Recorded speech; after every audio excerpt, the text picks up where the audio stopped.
Hindi niya alam may bigla ko nga siyang papalpalin. At ito na bumibelo na siya at nung malapit na nakakotob guys, hindi tumuloy. Magaling din, may control din talaga tong bata na to. Sayang to, kung tumuloy ka, baon ka sana doon.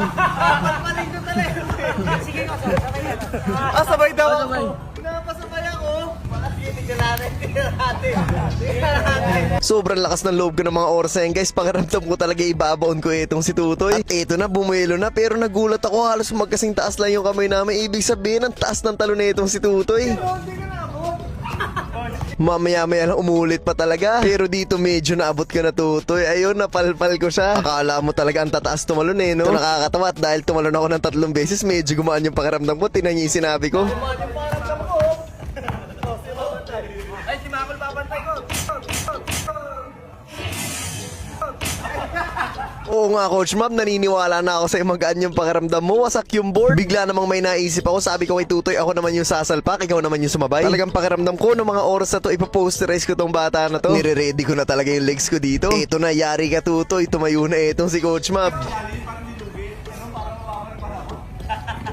Ano ba yan, ang lakas-lakas ng loob mo kanina, isalpak mo na yan. Ito na, bumuelo na, hindi ka man lang nag-dribble. At pagtalong ko talagang feeling ko lilipad ako pero parang may mali. Bakit parang ako yung ibabaw ni Tutoy dito?